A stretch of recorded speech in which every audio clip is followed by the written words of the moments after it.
let's stick with this story. So Calgary declared that state of emergency, and apparently visitors to the Stampede are already being asked, take your laundry home. Don't do it in Calgary. That huge event is less than 3 weeks away. And the city's, Calgary's businesses have already expressed concern. We're joined now by Deborah Yedlin, President and CEO of the Calgary Chamber of Commerce. So, Deborah, you guys have officially said, we're worried. We hope this doesn't affect Stampede. We are. I mean, the irony is, of course, we went from a situation in 2013 where we had too much water, there was a flood, and now we're looking at a situation where there's not enough water because of this water main break. And certainly it's an important economic driver for the city. It's also a very important way for the city to showcase what it can do. Stampedes obviously draws a lot of people to Calgary every year. And it's, it generates almost $300 million in economic benefits. So let's keep focused on making sure it can happen. What would be the biggest threat here? Just that hotels and restaurants wouldn't have the water to service customers? Well, it's the hospitality industry writ large, but it's also the Stampede itself that needs water to support the people that come onto the grounds every day, the animals that need to be watered as well. So, I mean, there's a lot of water use that happens, especially during Stampede. It's busy. Most of the hotels around the city are pretty much sold out. We're at capacity, and so they're going to have to manage the expectations of their guests. Not that hotels have already not started to do that. I mean, we've seen people cutting back on towels, et cetera, not changing linens. But obviously we need to, this is something that will have to potentially stay in place when visitors do come to the city. Yeah, it's interesting, isn't it? You probably saw WestJet are planning a class of fares for people who bring nothing, not even a carry-on bag. Maybe we all have to start traveling more minimally and not be bringing a big trousseau of outfits with us. Well, there's that, but there's also the 3-minute shower that everybody's talking about, how really decrease the amount of time that they're spending in the shower. People aren't doing as much laundry. The dishwashers aren't going along, are not being run as often. But that sort of speaks to the other question you mentioned about the restaurants. I mean, the restaurants have to still be in compliance with healthcare regulations. And so that's something that everybody's trying to figure out, what do they do in terms of managing water use and also being able to comply with the regulations that are in place. So that's something that everybody's looking at very carefully. Now, so far, apparently the citizens and businesses of Calgary have rallied round and cut back on their water use. As I said, people are doing some very creative things. They're capturing water in buckets as the showers are warming up. I'm hearing kids aren't having as many baths.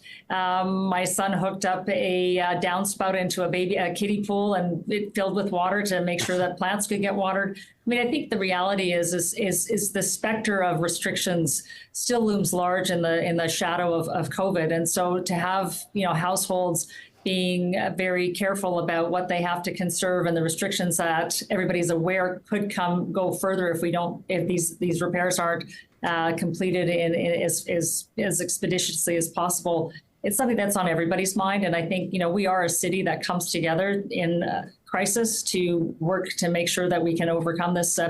So I think we will get there. I'm not concerned, but it's the time, and we don't know what that time looks like, right? It could be 3 weeks, could be 5 weeks, could be less. We don't know. Are you happy with the communication from the city? I mean, it's obviously easy always to knock municipal officials, but at first Calgary, the city, was criticized for not being clear. They were, and I think the reality was that we didn't know enough about what the impact was, how long it was going to be in place, what people needed to do to respond, both in terms of residences and businesses. There was just there was a lack of clarity and a lack of sort of ongoing communications, but that seems to, they've changed the way they're communicating. They just finished a press conference.